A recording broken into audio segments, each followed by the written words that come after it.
ou alors c'est moi qui vais C'est me bon. retrouver. Vous Voilà, m'entendez de nouveau? parfait. Ah, Voilà. très bien. OK. Pardon. C'est peut-être moi qui ai fait une fausse manœuvre. Non, Donc, pas de merci souci. beaucoup pour cette invitation. Je suis ravi, en fait, d'avoir été ravi et honoré d'avoir été invité à vous présenter, en effet, l'évolution de la génétique et des connaissances génétiques sur les troubles bipolaires. C'est un sujet qui me tient à cœur depuis longtemps. Je travaille sur la génétique des troubles psychiatriques depuis de nombreuses années, et en particulier sur celle des troubles bipolaires. Et je vais essayer de vous montrer là dans cette présentation un peu ce que ça a permis de comprendre depuis qu'on travaille dessus, depuis que l'ensemble de la population scientifique, de la communauté scientifique s'est attachée à cette tâche, et tout ce que ça nous a permis d'appréhender dans la maladie, et ce que ça peut nous promettre comme espoir pour le futur. Alors, comme ça a été évoqué, je travaille dans l'équipe du professeur Marion Leboyer. Moi, je suis généticien de formation, je ne suis pas psychiatre. Et donc, ce qui m'intéresse le plus, c'est ce qui se passe dans les gènes et comment ces gènes peuvent, d'une manière générale, avoir des conséquences sur la façon dont le cerveau fonctionne d'une manière globale, et quand ils sont affectés, comment ils peuvent entraîner un certain nombre de troubles, notamment les troubles psychiatriques. Je travaille à la faculté de médecine de Créteil, qui est représentée par ce très joli bâtiment qui est virtuel. Malheureusement, ce n'est pas tout à fait comme ça aujourd'hui, mais ça ressemble à quelque chose un peu similaire. C'est peut-être un peu moins attrayant, la véritable image. Et donc, on est localisé au 5e étage de la faculté de médecine, et on a l'avantage d'être juste à côté de ce que vous pouvez voir derrière, qui est l'hôpital Henri Mondor, qui est un hôpital majeur sur l'Est parisien, et pour lequel il y a un service de psychiatrie qui est sur lui 2 hôpitaux, celui de Henri Mondor et de Albert Chenevier, qui sont sous service de psychiatrie qui est sous la responsabilité de Marion Leboyer, et qui nous donne la possibilité de proposer à un grand nombre de personnes malades de participer à l'ensemble de nos études. Alors, je vais passer une diapo comme ça.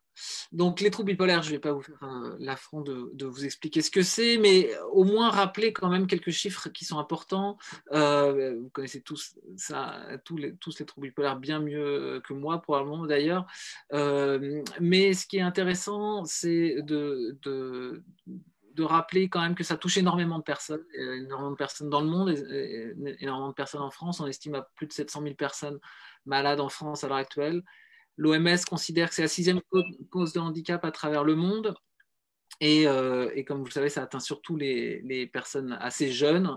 En tout cas, sur les premiers épisodes apparaissent en général plutôt chez le jeune adulte. Ce sont des maladies extrêmement sévères, vous le savez. On estime en moyenne 10 ans d'espérance de vie en moins pour les personnes qui sont malades. Et on distingue plusieurs troubles. Je vais revenir un peu sur la définition des troubles, sur le plan scientifique du moins. En tout cas, on peut le symboliser par cette courbe qui vous montre un peu l'évolution de l'humeur et qui vous montre déjà un peu la complexité qu'ont ces troubles sur la façon dont se manifestent les différents épisodes chez les personnes malades. On distingue, je vous ai dit, plusieurs types, mais ça, c'est surtout pour le côté classification. On essaie de voir, il y a une chose qui est importante, c'est que ces troubles sont extrêmement hétérogènes, et bien sûr, il y a presque une maladie par personne, en fait.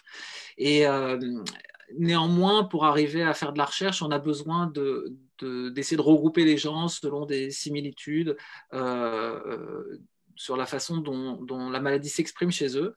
Donc, on distingue classiquement les troubles bipolaires de type 1, de type 2, les cyclothymies, qui sont les 3 grandes catégories dont vous avez vraisemblablement entendu parler, j'imagine. Mais ce que montre ce schéma, c'est que c'est pas si simple que ça dans la vraie vie, vous le savez bien, c'est que ces groupes sont chevauchants sur le terme de l'expression des phénotypes, et ils sont proches également d'autres troubles psychiatriques comme les troubles unipolaires ou les troubles dépressifs majeurs. Ils sont proches également un certain nombre de symptômes sont partagés également par la schizophrénie.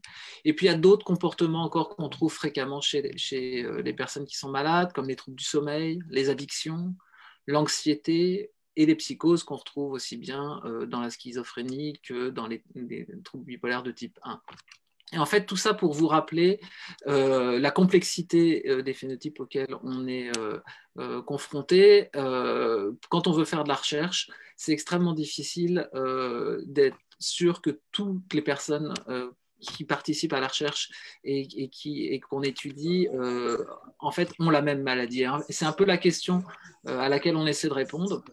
Et c'est de savoir si justement les troubles bipolaires sont une ou des maladies, est-ce qu'il y a une ou plusieurs causes différentes pour ces troubles. Et un peu notre objectif est justement de voir si la génétique peut répondre à cette question. Alors toujours sur le plan clinique, la complexité de ces troubles est telle que depuis la création des manuels de diagnostic de la Société américaine de psychiatrie, le DSM, qui est représenté ici, vous pouvez voir qu'on est aujourd'hui à la 5e édition. Donc ça, c'est vraiment un manuel de diagnostic qui est utilisé aujourd'hui en recherche pour justement essayer de travailler sur des groupes cliniques qui sont homogènes. Et bien depuis sa création, et donc ces 5 exemplaires, plus les différentes versions révisées qui ont existé, vous pouvez voir qu'ici, on a dissocié au début ce qu'on appelait les psychoses maniaco-dépressives ce qu'on appelait les démences précoces, qui sont aujourd'hui l'équivalent des schizophrénies. Et puis, il y avait d'autres sous-types qui existaient. Et avec les années, on s'aperçoit qu'il y a eu de plus en plus de sous-catégories qui ont été créées. Et encore aujourd'hui, dans le DSM-5, on a encore plus de catégories que ça. Et en fait, plus on essaie de regrouper les gens selon des symptômes communs, plus on s'aperçoit qu'on a plein de sous-groupes différents. Une fois encore, jusqu'à même une sorte de continuum en fait qu'on pourrait observer qui pourrait s'étendre de la schizophrénie aux troubles bipolaires. Alors, il y a des personnes avec des troubles bipolaires qui n'ont aucun symptôme en commun avec la schizophrénie et réciproquement, mais il y a aussi plein de phénotypes, plein de manifestations cliniques entre les deux qui sont très difficiles à classer sur le plan diagnostique et à tel point qu'ils ont été à partir du DSM-4, de la 4e version du DSM, ont été créés les troubles schizoaffectifs qui permettent de classer un peu ces maladies intermédiaires. Donc ça vous rappelle vraiment cette complexité, ce qui est extrêmement compliqué du coup sur le plan de l'analyse génétique. Et en fait, un des grands manques qui existent dans les troubles bipolaires, comme dans beaucoup de troubles psychiatriques, c'est qu'on n'a aucun marqueur de validité externe. C'est-à-dire que quand une personne a un diabète, quand une personne a une hypertension, on a quelque chose d'objectif qu'on peut mesurer facilement, qui est, pour le diabète, on peut mesurer la glycémie, pour l'hypertension, on mesure la tension artérielle, et on voit si la personne est malade sur des critères qui sont objectifs. Dans les troubles psychiatriques, on est sur une évaluation subjective de la maladie par des professionnels de santé qui ont l'habitude de voir des patients, mais du coup, la concordance des diagnostics d'un individu à l'autre, c'est extrêmement difficile et pas toujours homogène d'un psychiatre à un autre, en fait. Et d'ailleurs, c'est un des objectifs des centres experts de la Fondation fondamentale qui ont été évoqués par Dominique Guillot tout à l'heure, c'est-à-dire que ont été créés ces centres experts avec cet objectif d'essayer d'uniformiser la façon dont on peut poser un diagnostic à travers la France, où tous les professionnels de santé qui sont dans ces centres experts ont les mêmes critères d'évaluation et de diagnostic et se voient régulièrement, se voient mensuellement pour se mettre d'accord sur ces critères diagnostiques, pour être sûr que quand on donne un diagnostic à Nice ou à Marseille, ce soit le même que celui qu'on va avoir à Paris, à Tours ou à Brest. Et donc, ça, c'est extrêmement important pour nous pour faire de la recherche. Et c'est vrai qu'on travaille beaucoup avec la Fondation fondamentale aussi, puisque lorsque les patients entrent dans un centre expert pour une proposition de diagnostic ou une proposition de soins, on leur propose également de participer au protocole de recherche dans lesquels on est impliqué. Et si ça les intéresse, cela nous permet de faire les études que je vais vous présenter aujourd'hui. Alors la première question qu'on se pose pour faire de la génétique des troubles bipolaires en particulier ou des troubles psychiatriques d'une manière générale, c'est est-ce que ces maladies sont héréditaires? Est-ce qu'elles sont transmises? Est-ce que la génétique contribue au risque? Alors, la première réponse qu'on peut avoir, c'est simplement en regardant les familles de personnes qui sont malades. Et en fait, quand on regarde un grand nombre de familles, ici est représenté typiquement un arbre généalogique que les généticiens ont l'habitude d'utiliser. Les carrés représentent des garçons, les ronds représentent des filles. Et les individus malades sont colorés en noir, les individus non malades, eux, ne sont pas colorés. Et en fait, l'idée de cette représentation graphique est de vous montrer que si on considère, par exemple, ici un garçon qui a un trouble bipolaire, s'il a un jumeau monozygote, c'est ce qui est représenté par donc ce sont deux frères, et comme ils sont liés par le milieu, c'est-à-dire qu'ils sont deux vrais jumeaux, le risque pour son frère jumeau est de 50% d'avoir un trouble bipolaire également.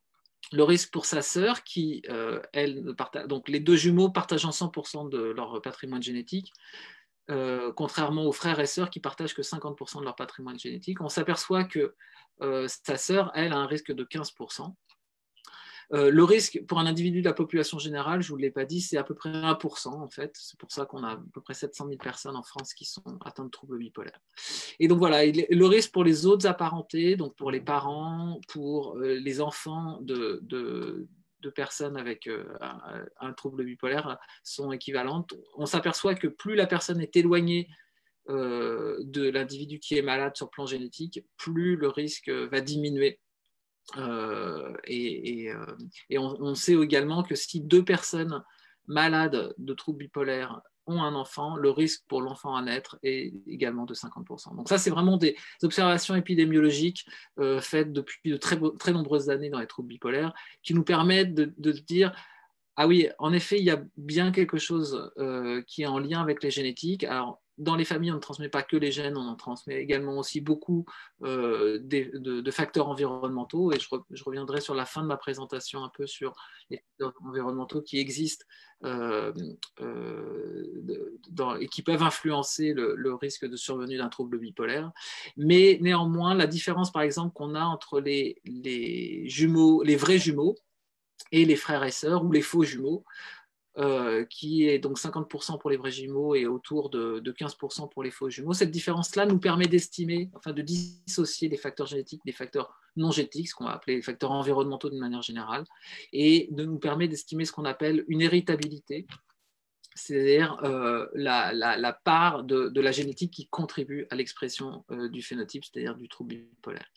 Alors, je vous ai dit, cette héritabilité, elle se calcule en comparant les vrais jumeaux des faux jumeaux. Ceux-là, je les connais bien, ils sont juste au-dessus en ce moment, et n'ont pas de trouble bipolaire à ma connaissance pour le moment, et ils sont encore très jeunes. Mais cette héritabilité, en fait, en comparant les vrais et les faux jumeaux sur une maladie, ça nous permet de voir justement si cette maladie est très génétique ou pas très génétique. Et par exemple, ici, représenté sur ce graphique, ici, je suis désolé, quelques-unes de mes diapositives pour lesquelles il va rester des titres en anglais, mais ici, représenté la fréquence de la maladie, et sur cet axe-là est représenté justement l'héritabilité. Et vous pouvez voir que ici sont représentés les troubles du spectre de l'autisme, la schizophrénie et les troubles bipolaires. Et ces trois maladies ont une héritabilité autour de 80%, c'est-à-dire qu'on pense que la génétique contribue très fortement quand même à ces trois maladies, plus pour ces maladies que dans les troubles dépressifs majeurs qui sont représentés ici, ou que la maladie d'Alzheimer, par exemple, qui est représentée ici. Ce qui est intéressant, c'est que pour ces maladies psychiatriques, cette héritabilité est plus forte que celle qu'on observe pour des maladies somatiques pour lesquelles les personnes dans la population générale sont convaincues qu'elles ont une part de génétique également. Comme le diabète de type 2, on sait qu'il y a une part génétique, mais l'héritabilité est plus faible que pour les troubles psychiatriques. La maladie de Crohn, il y a une part de génétique qui est importante, mais également l'héritabilité est plus faible que celle des troubles psychiatriques. Et donc, c'est le cas pour d'autres maladies également. Donc, on a une contribution génétique, et une contribution génétique plutôt forte, en fait, pour les troubles bipolaires, comme pour d'autres troubles psychiatriques. Alors, grosso modo, on peut résumer ça très schématiquement en disant que voilà, on a à peu près entre 60 et 80% de la maladie qui est expliquée par des facteurs génétiques, et autour de entre 20 et 40%, mais plutôt autour de 40% de la maladie qui est expliquée par des facteurs environnementaux. Ça, c'est sur une observation globale de la maladie. C'est-à-dire que ce n'est pas pour un individu donné, c'est quand on regarde l'ensemble de la maladie sur l'ensemble de la population. il va y avoir des individus dans la population pour lesquels les facteurs environnementaux vont contribuer beaucoup plus fortement, et d'autres pour lesquels les facteurs génétiques vont contribuer beaucoup plus fortement. La réalité, elle est encore plus complexe que celle-ci. Donc ça, c'est bien pour la théorie. En fait, quand on regarde une personne avec un trouble bipolaire et qu'on essaie de voir dans sa famille, est-ce qu'il y a d'autres individus qui sont atteints? Je vous ai pris l'exemple d'une famille très célèbre en psychiatrie qui est étudiée depuis, une famille écossaise qui est étudiée depuis l'année 1970. Donc ici est représentée une femme avec un trouble bipolaire. Et en fait, quand on regarde son arbre généalogique, il est comme celui-ci. C'est-à-dire que dans sa famille, à cette femme, il y a plein d'individus qui ont plusieurs diagnostics différents. Les individus en bleu ont une schizophrénie, les individus en violet ont des troubles dépressifs récurrents. Les individus en vert ont d'autres diagnostics plus mineurs et les individus en jaune, eux, n'ont pas de phénotype. Et en fait, dans cette famille qui est étudiée, je vous ai dit, depuis presque un peu plus de 50 ans maintenant, a été trouvée une mutation génétique très forte. Je ne veux pas rentrer dans les détails de la mutation génétique très forte, mais cette mutation génétique, elle est représentée par la flèche qui est ici. En fait, c'est une anomalie au niveau des chromosomes, donc assez facile à suivre et depuis longtemps en génétique. Et en fait, vous pouvez voir que ce qui est intéressant dans cette famille, c'est que donc, un grand nombre de personnes qui sont malades ont cette anomalie génétique, mais il y a dans cette famille des individus qui ont cette anomalie génétique et qui ne sont pas malades, ici, par exemple, ici, et d'autres qui sont malades, en tout cas qui ont des diagnostics plus mineurs et qui n'ont pas l'anomalie génétique. Donc, et ça, c'est vraiment ce à quoi on est confronté tous les jours, c'est-à-dire qu'il n'y a pas de déterminisme génétique, c'est pas parce que cette anomalie génétique qui est clairement associée à la maladie dans cette famille, elle est spécifique de cette famille, mais elle est clairement associée à la maladie dans cette famille, c'est pas parce que les gens ont cette anomalie génétique qu'ils sont obligés d'avoir une maladie derrière. Et en revanche, il y a des gens qui ont quand même des diagnostics, en tout cas des troubles qui existent alors qu'ils n'ont pas l'anomalie génétique. Et ça, c'est vraiment ce à quoi on est confronté tout le temps en génétique dans les troubles psychiatriques, c'est la complexité avec laquelle on a une relation entre la manifestation clinique et les anomalies génétiques qu'on peut observer chez les individus. Alors, je reviens sur mon petit, ma petite complexité de diagnostic qui est faite et comment on essaie d'organiser tout ça sur le plan pour faire de la recherche. Donc, je vous dis une fois encore, on se retrouve vraiment dans ce continuum entre schizophrénie et troubles bipolaires. Et donc, on se doute, comme j'ai pu vous le montrer sur la diapositive qui vient de passer, on se doute qu'il y a des liens génétiques qui pourrait y exister entre ces deux maladies. Et en fait, quand on regarde sur le plan épidémiologique, il y a une très belle étude qui a été faite il y a un peu plus de 10 ans maintenant sur la population suédoise. Alors, gros avantage de la population du nord de l'Europe, c'est que énormément de données sont enregistrées sur les individus de ces populations et de toute la population, et on peut utiliser ces données assez facilement pour faire des études scientifiques derrière. Et en fait, quand on regarde l'ensemble de la population suédoise née entre 1973 et 2004, ça fait 9 millions de personnes à peu près. Sur ces 9 millions de personnes, les personnes qui ont fait cette étude ont pu identifier un peu plus de 40 000 personnes qui ont eu un trouble bipolaire et presque 36 000 personnes qui ont une schizophrénie. Au passage, je vous fais remarquer que la prévalence observée pour ces deux troubles qui sont fréquents dans la population et dont la prévalence est estimée entre 0,7 et 1%, et la prévalence attendue en fait pour l'ensemble de cette population. Donc ça, c'était déjà rassurant de voir que les prévalences attendues étaient les bonnes. Et dans cette très grande étude épidémiologique, ce qu'ont fait les chercheurs, c'est qu'ils ont essayé de voir ce qui était commun entre les individus avec les données, qui pourrait être l'équivalent de nos données INSEE, c'est-à-dire de voir quels sont les liens familiaux, ce que partagent en termes d'environnement les individus et un certain nombre d'éléments comme ça. Ils ont ainsi pu distinguer des facteurs génétiques et des facteurs environnementaux. Et ils ont pu ainsi estimer l'héritabilité dans cette très grande population, à la fois pour les troubles bipolaires et pour la schizophrénie. Ils ont retrouvé ce qu'on avait calculé avec les études de jumeaux, c'est-à-dire une héritabilité autour de 60% pour les troubles bipolaires, représentés par le rouge foncé et le rouge clair, et un peu plus forte pour la schizophrénie, représentée également par le rouge foncé et le rouge clair. Ce qui était un peu nouveau, donc les facteurs environnementaux étant représentés ici en bleu. Ce qui était un peu nouveau dans cette étude, c'est qu'ils ont essayé de voir s'il y avait des facteurs génétiques qui pouvaient être partagés entre les troubles bipolaires et la schizophrénie, et des facteurs génétiques qui pouvaient être spécifiques de chacune de ces pathologies. De la même manière, ils ont fait la même chose pour les facteurs environnementaux. Et en fait, ils ont pu constater que les facteurs génétiques, entre la moitié et 2 tiers des facteurs génétiques, étaient communs en fait, entre la schizophrénie et les troubles bipolaires. Et alors que pour les facteurs environnementaux, il y avait très peu représentés ici en bleu foncé, il y avait très peu de facteurs génétiques de facteurs environnementaux qui étaient communs entre ces deux pathologies. En tout cas, une minorité, contrairement aux facteurs génétiques pour lesquels il y avait une majorité. Une fois encore, tout ça, ce sont des études épidémiologiques, donc c'est vraiment regarder la population dans son ensemble à un instant T, et ils ont pu faire cette estimation. Donc, une première conclusion à ce que je viens de vous montrer, c'est qu'on peut conclure que vraisemblablement, il existe une hérédité des troubles bipolaires, il existe des facteurs qui contribuent à la génétique des troubles bipolaires.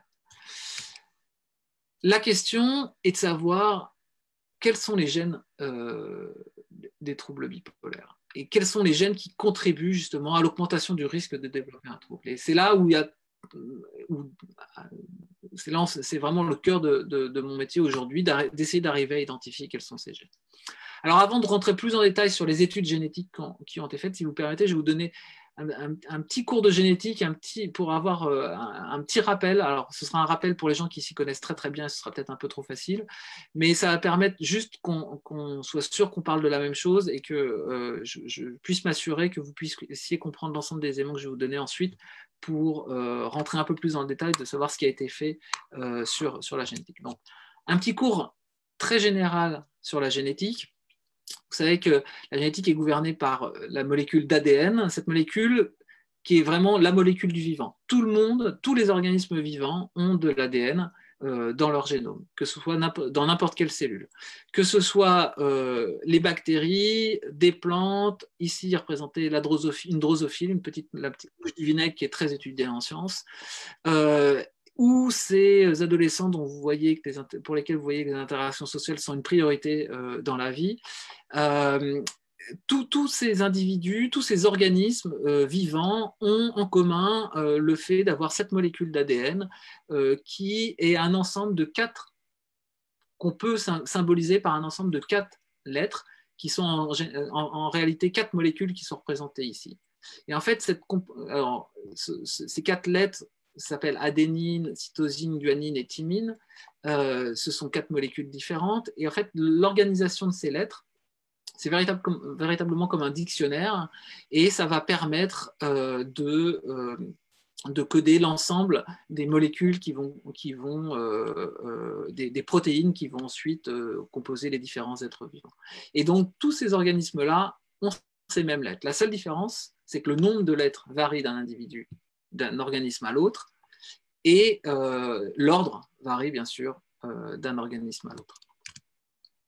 Alors, plus particulièrement chez l'homme, cette molécule d'ADN, en fait, elle est assez grande. Il y a 3 milliards de nucléotides, donc 3 milliards de lettres qui composent le génome. La moitié vient de notre papa, l'autre moitié vient de notre maman. Ces 3 milliards de lettres, elles codent pour 25 000 gènes environ, c'est-à-dire 25 000 entités qui vont donner chacune des éléments qui vont permettre de constituer les différents organismes, et notamment l'être humain. Ces entités, ce qu'on appelle les protéines, on estime qu'il y a à peu près 100 000 protéines dans le corps humain. On connaît la séquence complète du génome humain. Alors, la première version est parue en 2001, donc ça fait maintenant 20 ans. Et la séquence complète, on la connaît depuis 2003. On a mis 10 ans pour avoir la première séquence du génome humain. Aujourd'hui, il nous faut à peu près entre 24 et 48 heures pour avoir la séquence complète d'un individu.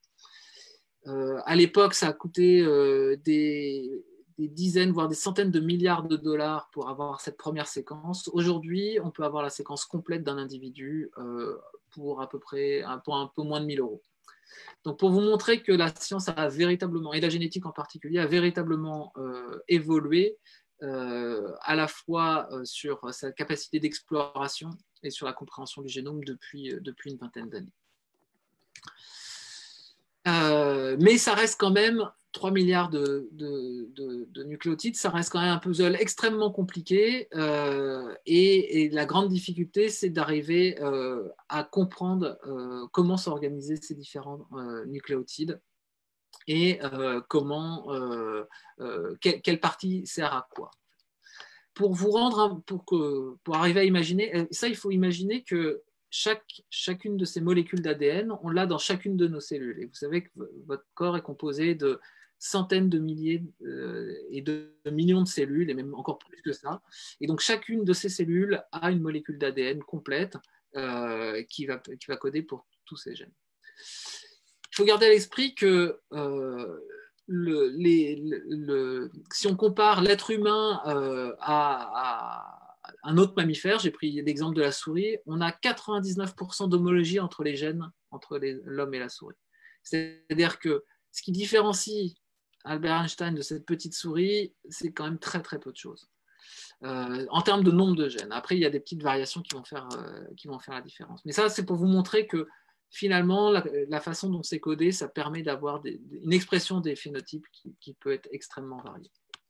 Pour vous rendre compte de ce que ça représente, l'ensemble de ce génome, en Angleterre, ils ont imprimé l'ensemble du génome humain. Le Sanger Center, qui a participé au séquençage pour une grande partie du génome humain, a fait un vrai livre, plusieurs en fait, que vous pouvez voir ici, plusieurs volumes. Chaque numéro représente un chromosome. Vous savez, je ne sais pas si vous savez, mais on a 23 paires de chromosomes. Donc je l'ai dit paires parce qu'on en reçoit la moitié de son père, de son papa, la moitié de sa maman. Donc on a tout notre génome qui est doublé et il y a des chromosomes, donc des morceaux d'ADN qui sont plus ou moins grands. Chaque chromosome ici est représenté par son numéro 1, 2, 3, 4. Les numéros inférieurs étant les plus grands chromosomes, les numéros supérieurs étant les plus petits chromosomes. C'est pour ça que sur le chromosome 21 et 22, qui sont les plus petits chromosomes, on n'a que 2 volumes. Et chacun de ces volumes, vous pouvez voir, c'est une séquence d'ADN qui est donc symbolisée par ces fameuses 4 lettres A, T, G, C, que vous pouvez voir ici. Et donc, c'est cette organisation-là qui va permettre d'avoir un être humain derrière. Vous pouvez voir que certaines de ces séquences sont représentées en majuscules et d'autres sont représentées en minuscules. En gros, les parties en majuscules représentent les gènes, les parties en minuscules représentent des parties qui sont entre les gènes, sachant que les gènes représentent à peu près 1% de l'ensemble de la séquence de l'ADN.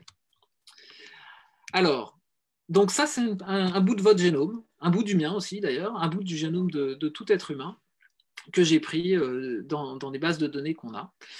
Et il y a une deuxième information importante que nous a apporté le séquençage du génome humain. C'est d'abord combien il y avait de gènes, tout ça c'était important, on ne le savait pas trop, que ces gènes étaient très proches entre les différents mammifères, mais également que ce génome est variable, et en fait beaucoup plus variable que ce qu'on estimait auparavant. Et en effet, si on prend 2 individus au hasard dans la population, parmi vous qui m'écoutez, ou vraiment dans la population générale, on va trouver en moyenne un changement d'une de ces lettres tous les 1000 à 1200 lettres. Donc un changement de nucléotide tous les 1200 nucléotides à peu près. Ça représente ça. Donc là, il va y avoir un petit changement, et là, il va y avoir un petit changement, et le reste va être identique. Sur 2 individus pris au hasard. Ça paraît pas beaucoup, néanmoins, ça veut dire que comme on a 3 milliards de lettres entre 2 individus, ça veut dire que si on prend 2 individus au hasard dans la population, on va avoir 3 millions de différences en moyenne entre 2 individus au hasard dans la population, ce qui est quand même assez considérable. La difficulté, c'est que ces différences, certaines ont des conséquences fonctionnelles, celles que j'ai représentées ici en rouge, et d'autres n'ont pas de conséquences fonctionnelles, c'est-à-dire qu'elles sont ce qu'on appelle neutres, c'est-à-dire que le fait d'avoir cette variation n'entraîne pas de différence majeure entre les individus, en tout cas pas une différence qu'on a pu identifier entre les individus. J'ai perdu... Ah, vous voyez toujours mon écran parce que j'ai l'impression que j'ai perdu la main. Oui, on voit toujours votre écran, mais on voit plus la. Vous avez perdu la voit, présentation, ouais, docteur. la On voit plus, présentation. on voit plus le Pourquoi c'est- diaporama. Ouais. Le diaporama, on ne le voit plus. Mais ça va revenir, je pense. Ah, c'est parce que vraisemblablement, on voit l'écran de Marc. Je ne sais pas qui est Marc. Et qui a pris le contrôle de la prise d'écran. Attendez, ce que je vais faire, j'arrête le partage. Voilà. Ah, ok. Et vous refaites le partage. D'accord? Parfait. Je relance.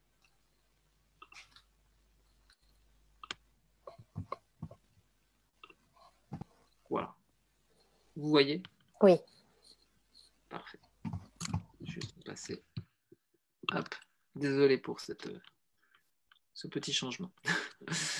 Donc, je vous disais, certains de ces changements de nucléotides ont des conséquences sur les individus. On peut voir ces différences chez les individus, et d'autres, elles, n'ont pas de conséquences sur le phénotype des individus.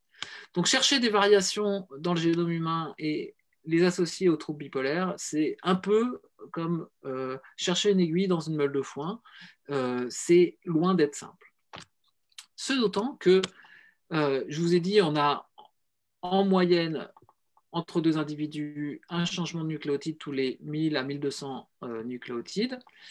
Mais si on prend l'ensemble de la population humaine qui a été séquencée jusqu'à présent, maintenant il y a des dizaines de milliers de personnes pour lesquelles on a la séquence complète du génome, même des centaines de milliers de personnes pour lesquelles on a la séquence complète du génome. Et on a beaucoup d'informations sur justement les variations qui existent entre les individus. Si on prend l'ensemble de la population humaine pour lesquelles on a des informations de séquence, on estime aujourd'hui qu'on a identifié plein de variations différentes qu'on appelle des polymorphismes, et on a en moyenne un changement de nucléotide tous les 23 nucléotides, donc c'est vraiment extrême. Ça vous montre vraiment que le génome humain, c'est quelque chose d'extrêmement variable en fait. Et une fois encore, la grande difficulté, c'est qu'il faut arriver à identifier ceux qui pourraient être potentiellement associés aux troubles bipolaires. Donc, en tout, on a identifié plus de 700 millions de polymorphismes à travers la population humaine, c'est-à-dire 700 millions de changements d'une lettre qui ont été identifiés chez tous les individus. Alors, toute cette variation qui existe entre les génomes, elle est responsable de plein de choses. Elle est responsable de la singularité de chacun, c'est-à-dire qu'on sait très bien qu'il n'y a pas deux individus qui sont identiques dans la population humaine, à part peut-être les vrais jumeaux, et encore, on sait qu'il y a quelques différences qui existent chez les vrais jumeaux. Donc, elle est responsable donc, justement de cette singularité. Elle est responsable également de la sensibilité qu'ont les individus envers la sensibilité à l'alcool, au lait, aux œufs, différentes allergies, ce genre de choses. Elle est responsable de la sensibilité qu'on a par rapport aux drogues, par rapport aux médicaments, ou par rapport à des virus, parasites, cette saison, pour les virus en tout cas, c'est une saison qui dure un peu d'ailleurs, on n'est pas tous égaux face à cette sensibilité, et d'ailleurs on l'entend beaucoup aujourd'hui encore dans les médias, avec des gens qui sont ce qu'on dit asymptomatiques et d'autres qui sont symptomatiques, notamment dû à des variabilités dans le génome humain. Et donc, du coup, ça vous montre que tous ces changements dans le génome qui existent, ils sont responsables de plein de choses. D'autres sont responsables de rien, en tout cas pas de choses encore identifiées. Et donc, c'est beaucoup plus difficile d'arriver à identifier ceux qui sont véritablement responsables de ce que l'on cherche, à savoir être associés aux troubles bipolaires. Donc, tout à l'heure, je vous ai pris l'image de rechercher une aiguille dans une meule de foin. En fait, c'est un peu plus complexe que ça, puisque plutôt que chercher une aiguille dans une meule de foin, on est plutôt sur un cas de rechercher une aiguille dans une botte d'épingle, c'est-à-dire que c'est beaucoup plus difficile à faire, puisque toutes les variations se ressemblent, elles, et chercher la bonne aiguille qui est vraiment responsable, c'est beaucoup plus complexe. Pour continuer un peu ces rappels et ce petit cours de génétique, je voudrais vous présenter les différents types de variations qui existent dans le génome humain. Il y a des variations qui elles apparaissent spontanément chez un individu, et après elles peuvent se répartir plus ou moins dans la population. Donc à un moment donné, soit on a une variation qui est très rare, parce qu'elle est apparue spontanément chez un individu, erreur, quand on a recopié l'ADN, une nouvelle mutation apparaît et seul cet individu aura cette mutation. Ou un tout petit nombre d'individus auront cette mutation, ou une seule famille aura cette mutation. C'est ce que je vous ai montré tout à l'heure pour cette grande famille où il y avait des personnes avec un trouble bipolaire et une schizophrénie. Et puis il y a des variations qui, elles, se sont bien réparties dans la population, très répandues, et à ce moment-là, sont très fréquentes, avec des variations qu'on a tous, des variations génétiques qui sont vraiment très fréquentes. Et dans ces cas-là, ce qu'on fait, c'est que pour savoir si elles sont responsables d'une maladie, notamment des troubles bipolaires, on regarde si elles sont plus fréquentes chez les individus qui sont malades par rapport aux individus qui sont non malades. On fait des comparaisons de la fréquence de ces différentes variations génétiques. Alors, pour savoir quelles conséquences peuvent avoir une variation génétique, j'aime bien cet exemple de ces petits cubes, sans vouloir faire de marque, avec lesquels j'ai beaucoup joué étant plus jeune. En fait, l'ADN est vraiment la composition des briques du vivant. Les briques du vivant, c'est vraiment ce qu'on appelait les protéines, et ce dont je vous ai parlé tout à l'heure. Et pourquoi j'aime bien cette image des petits cubes de Lego? C'est parce que vous savez très bien comment fonctionnent les Lego. On les emboîte grâce aux petits plots qui sont au-dessus et qui s'emboîtent dans la partie inférieure qui, elle, est vide. Et en fait, il y a deux grands types de variations génétiques qu'on trouve dans le génome humain. Des variations qui, vous voyez par exemple sur le Lego, si on enlève un plot, eh bien, on peut continuer à utiliser le Lego. Et on peut continuer à les entasser les uns sur les autres. Et en fait, la seule différence, c'est que la construction globale, elle sera plus fragile. Et en fait, ça, c'est ce qu'on observe chez l'homme. Il y a des variations génétiques qui, à elles seules, ont très peu d'impact. Néanmoins, quand on a beaucoup de ces variations génétiques qui ont très peu d'impact, l'ensemble augmente le risque de développer une maladie, et c'est le cas pour les troubles psychiatriques. À côté de ça, on a des variations génétiques qui, elles, quand elles sont présentes, ont un fort impact. C'est ce qu'on peut voir ici avec le Lego. Vous voyez que le plot, là, il empêche de faire une construction, de l'emboîter avec un autre Lego. Eh bien, c'est exactement la même chose en génétique. De temps en temps, on a des variations génétiques qui, en général, sont rares, mais qui, à elles seules, permettent d'expliquer la maladie.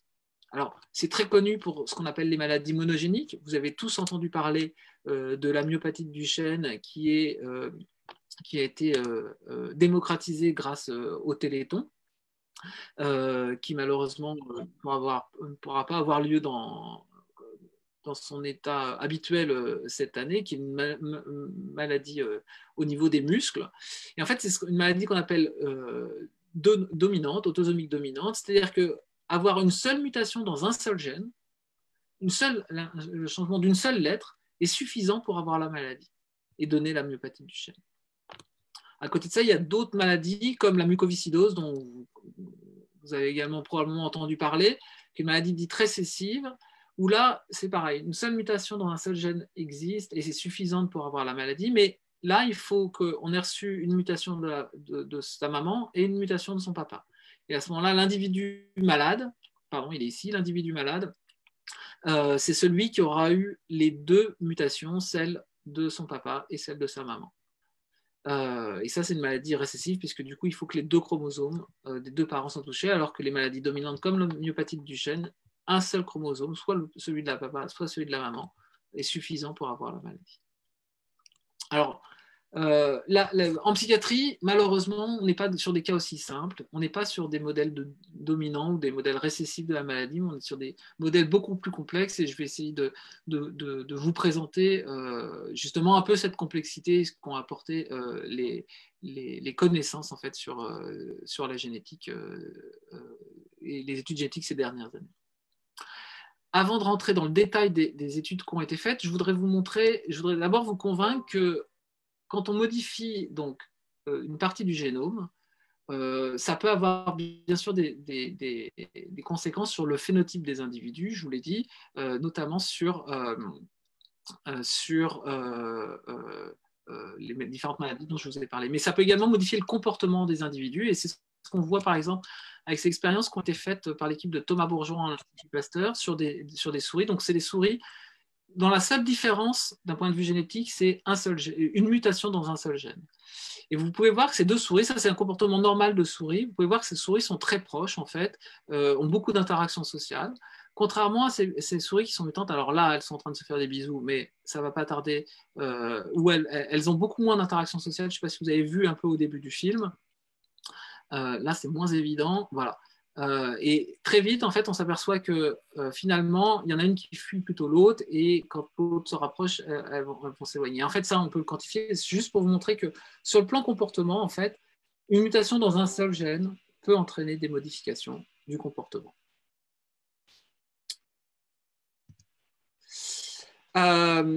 Donc, en gros, je vous ai dit, il y a des variations génétiques, et c'est ce qu'on voit dans les troubles bipolaires. C'est ce qu'on voit dans les troubles bipolaires. Il y a des variations génétiques qui sont, ici, sont présentées, la fréquence des variations génétiques, ici, l'impact qu'elles ont sur le risque de développer un trouble bipolaire. Donc, certaines variations génétiques sont rares, c'est ce qu'on voit avec l'ego avec le plot qui ne permet pas de faire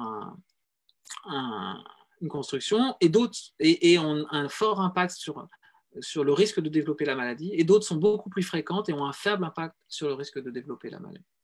Pour étudier ces premières variations, on étudie plutôt des familles de personnes avec des troubles bipolaires. Les mutations sont généralement spécifiques de ces familles ou spécifiques d'un seul individu.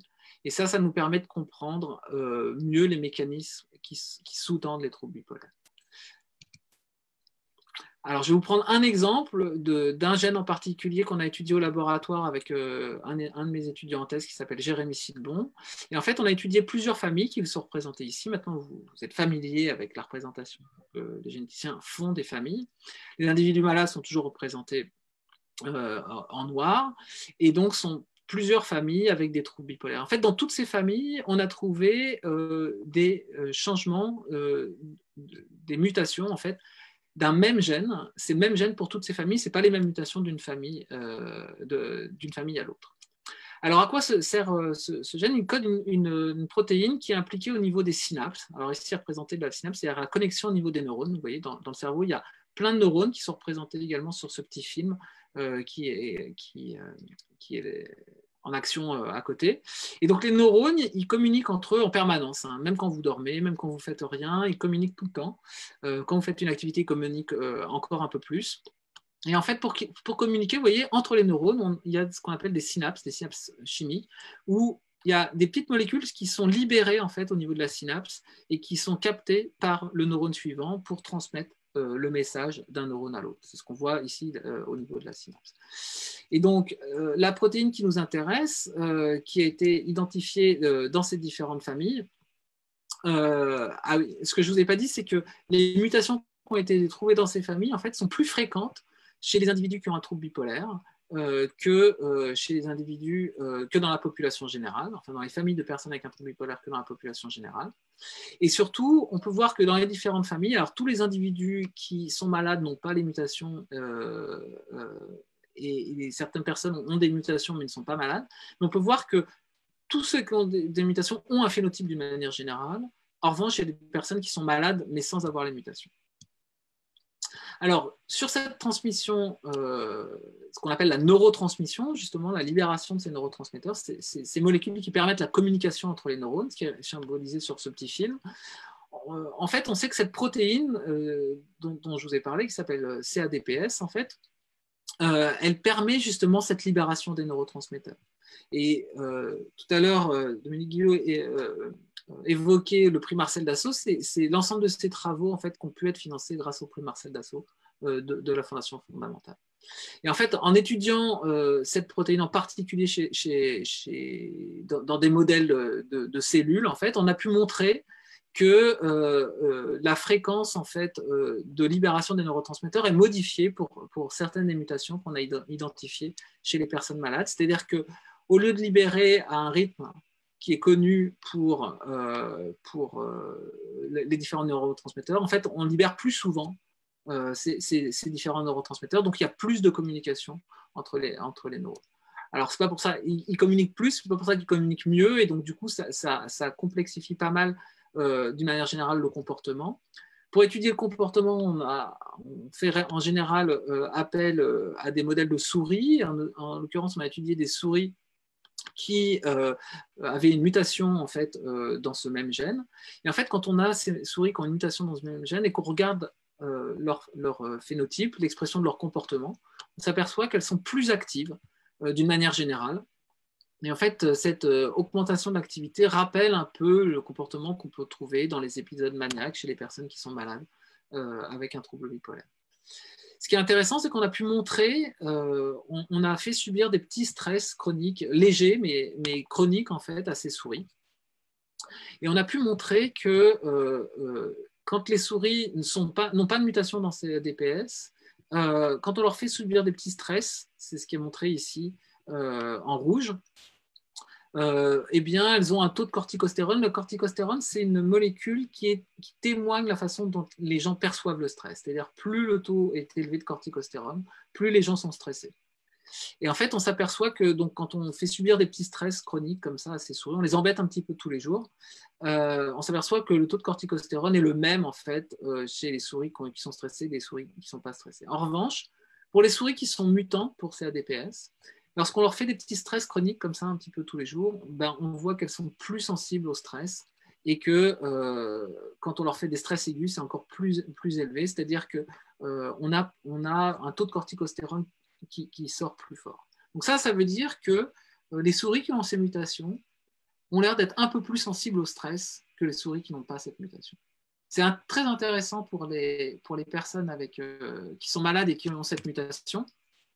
Et donc, du coup, on est retourné revoir les différentes familles dans lesquelles on avait identifié ces mutations. Et on s'est renseigné auprès des personnes, vous savez que ça a déjà été montré dans la population de personnes avec un trouble bipolaire. On peut mesurer si les gens ont subi des traumatismes pendant l'enfance.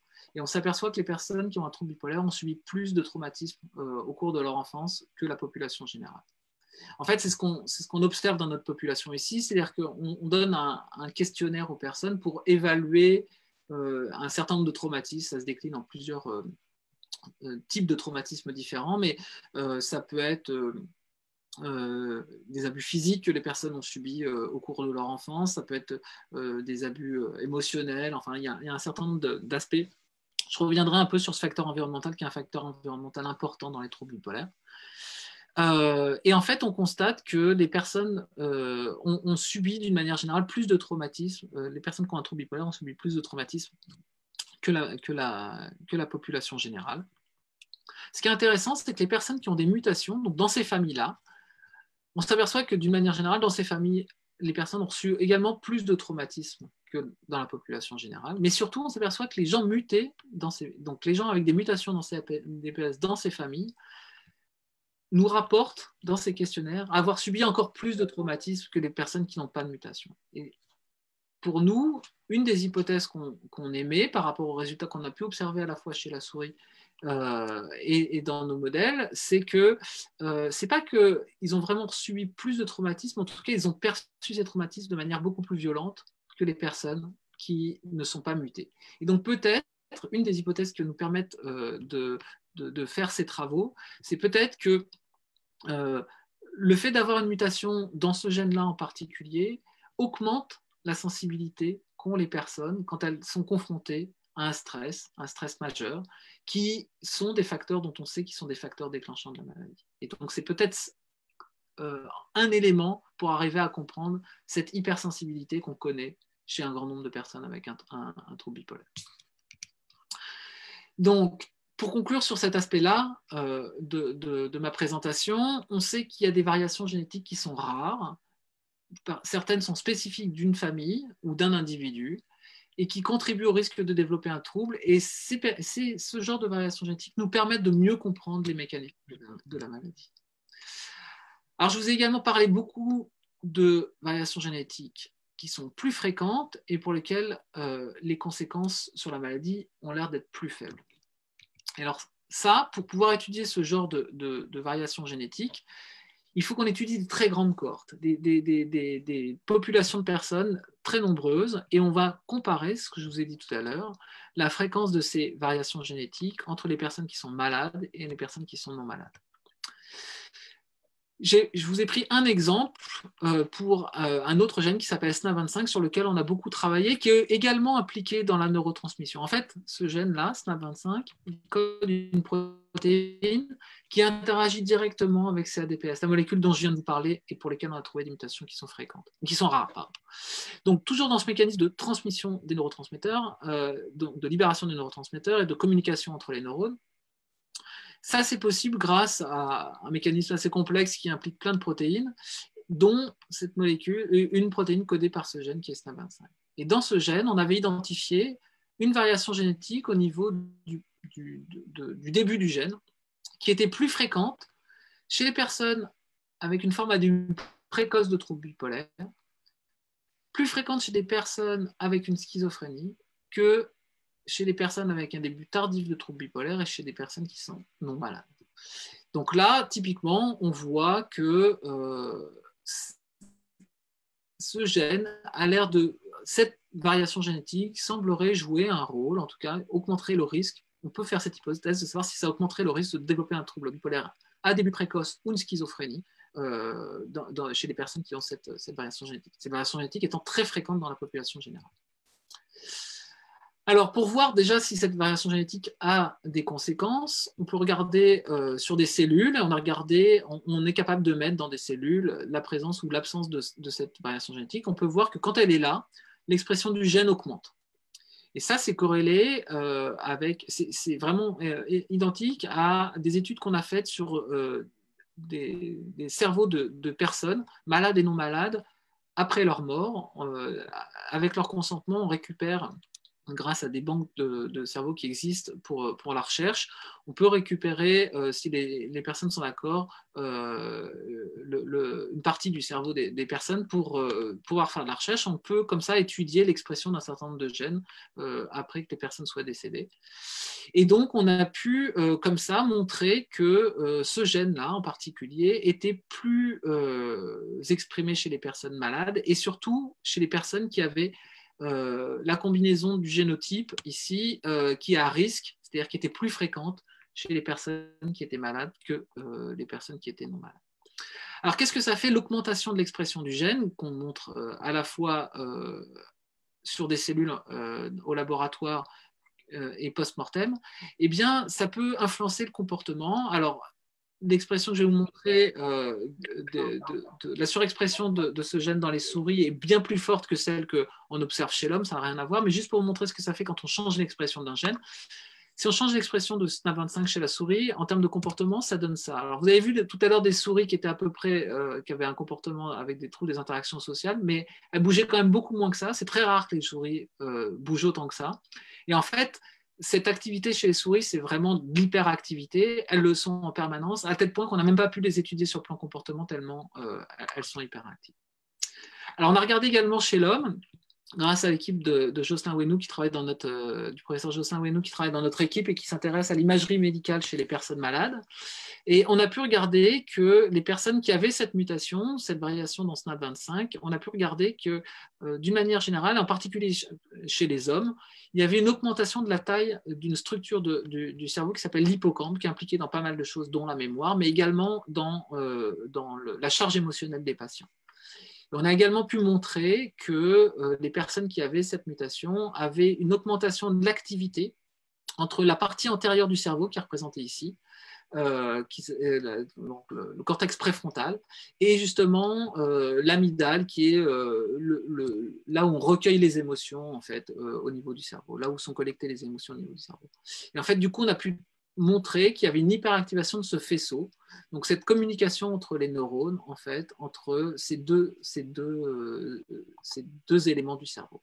Donc on peut voir une fois encore que des variations génétiques sont associées à des modifications à la fois de l'expression des gènes, mais également à des modifications qu'on retrouve chez les personnes vivantes sur le plan fonctionnel au niveau du cerveau, au niveau des régions par lesquelles transitent et en tout cas sont captées les émotions. Et donc ça pourrait également montrer le rôle que ça a dans les troubles bipolaires.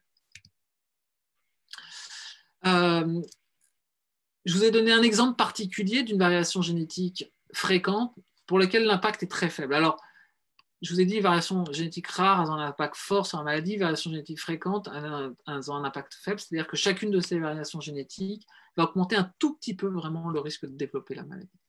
Donc du coup, l'idée, c'est de voir si, quand on cumule ces variations génétiques, on ne peut pas avoir... Enfin, comment on peut les étudier à travers le... oui. Avant, je voudrais d'abord vous expliquer comment on peut les étudier à travers le génome. Donc, je vous ai dit, on compare des populations de personnes malades et des populations de personnes non malades. Et aujourd'hui, on est capable de tester un grand nombre de ces variations génétiques en utilisant des petites puces ADN qui sont représentées ici. Et on peut en étudier plusieurs centaines de milliers d'un coup chez un individu en une journée, et donc comme ça avoir beaucoup d'informations génétiques d'un seul coup. Ça s'analyse sur des résultats qui sont comme ça, où chaque petit point, alors ici ça représente un petit point, ici il y a les 23 paires de chromosomes et différentes maladies qui ont été faites, et chaque petit point représente une variation génétique, et donc on étudie. Je ne vais pas vous expliquer comment on fait ces études, mais il n'y a qu'une chose que vous avez besoin de retenir sur ce genre de représentation, qui s'appelle des Manhattan plots. On appelle ça Manhattan plot parce que quand ça fonctionne bien, comme ici, ça fait plein de pics verticaux. Les pics verticaux rappellent les buildings qu'on peut voir à Manhattan. Et donc, c'est pour ça que les gens les appellent comme ça. Vous pouvez voir que ça fonctionne très très bien par la maladie de Crohn, par exemple. Il y a plein de gènes comme ça qui ont été identifiés, plein de variations génétiques qui ont été associées à la maladie grâce à ça. En revanche, dans les troubles bipolaires, vous pouvez voir que sur cette étude qui incluait 2000 personnes avec un trouble bipolaire et qui comparait à 3000 personnes non malades, vous pouvez voir que le signal est beaucoup plus bas, il n'y a pas véritablement d'association. Et en fait, ça, c'était un peu décevant sur les premières études qui ont été faites. On a d'autres exemples qui ont été faits que nous, on a fait au laboratoire, et une fois encore, on n'a pas vraiment les pics de Manhattan et des buildings de Manhattan qu'on pourrait espérer. Donc, les premières études que nous, on avait faites au laboratoire, c'était sur quelques centaines de malades et presque 3000 témoins. Et quelques centaines de milliers de polymorphismes à travers le génome.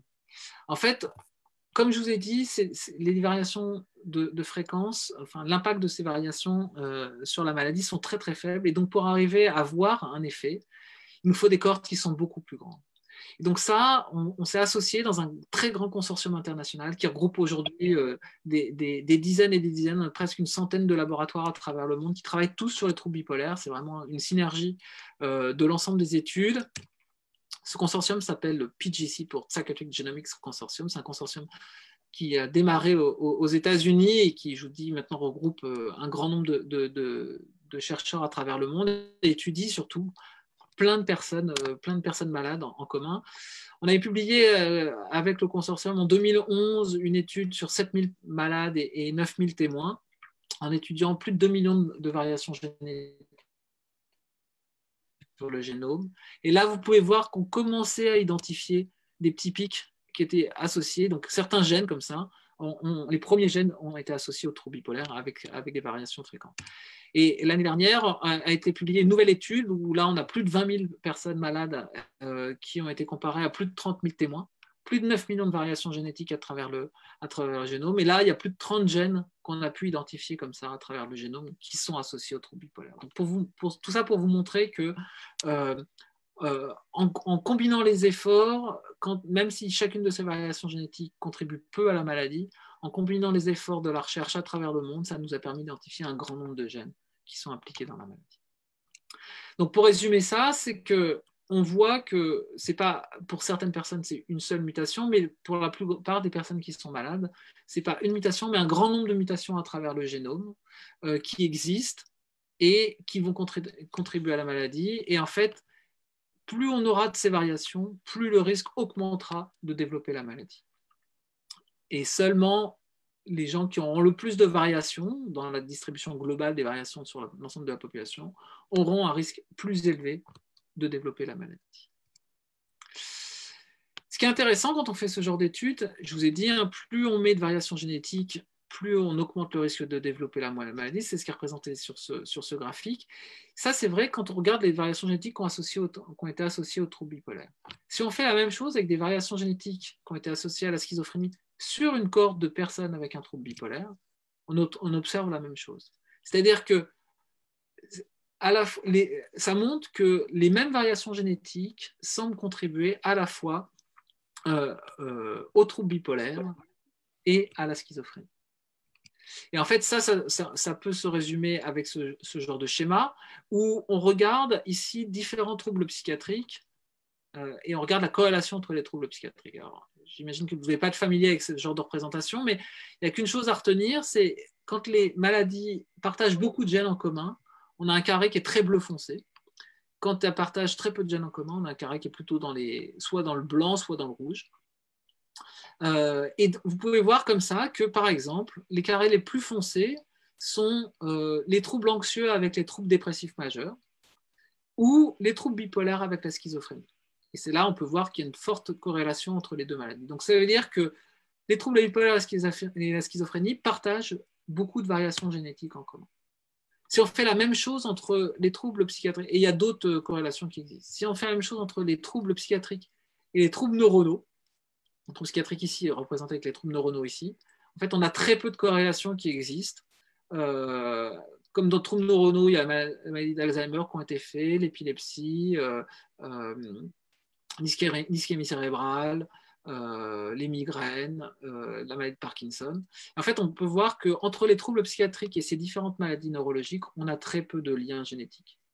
Donc vraiment, les différentes maladies psychiatriques, elles, sont plutôt liées entre elles, alors que les maladies psychiatriques sont très peu liées génétiquement aux maladies neurologiques. Ça veut dire quoi? Ça veut dire que quand on a une population de malades comme celle qui est représentée ici, avec plusieurs patrimoines génétiques différents. En fait, on a des personnes avec des troubles bipolaires, des personnes avec une schizophrénie, des personnes avec un trouble du spectre de l'autisme, et des personnes avec des troubles dépressifs majeurs, et un chevauchement qu'on retrouve en fait aussi bien sur le plan génétique que sur le plan phénotypique, un peu ce que je vous avais montré au début sur le plan phénotypique. Et ça, on peut le quantifier. Je vais vous présenter juste entre la schizophrénie qui est représentée ici et le trouble bipolaire. En fait, on estime que la trouble bipolaire et la schizophrénie, quand on regarde les résultats génétiques, partagent à peu près 60%, 60 à 70% en fait, de leurs facteurs génétiques. C'est vraiment similaire à ce qu'on avait observé initialement avec les études épidémiologiques, où je vous avais dit que les facteurs familiaux et les facteurs d'héritabilité entre les études épidémiologiques étaient autour de 60 à 70% entre les troubles bipolaires et la schizophrénie. Donc, pour conclure sur cet aspect-là, on a des variations génétiques qui sont fréquentes, qui contribuent au risque de développer un trouble bipolaire, mais il est nécessaire d'avoir plusieurs variations pour augmenter véritablement le risque. Et chacune de ces variations, individuellement, augmente très peu le risque. Quand je dis très peu, je vous ai dit que le trouble bipolaire, c'est à peu près 1% de la population générale. Quand on a une seule de ces variations, les plus associées à la maladie, on va passer à 1,05 ou 1,1%, donc c'est très faible. En revanche, quand on en a vraiment beaucoup, on peut multiplier le risque par 10 ou par 15. Et l'autre point important, c'est que les variations génétiques qui sont associées au trouble bipolaire sont également associées à d'autres troubles psychiatriques, ce qui explique pourquoi dans les familles de personnes avec un trouble bipolaire, on a des personnes qui sont atteintes d'autres troubles psychiatriques, comme la famille initiale que je vous ai présentée. Je voulais également vous dire que l'ensemble de ces variations génétiques, on arrive à les considérer ensemble et maintenant on essaie de les utiliser pour voir si on n'arrive pas à faire des sous-groupes de malades. Parce que c'est un peu ça l'objectif. Je vous ai dit que les troubles bipolaires sont extrêmement hétérogènes. On a parlé de différents phénotypes au début, troubles bipolaires de type 1, de type 2, la présence ou pas de manifestations psychotiques.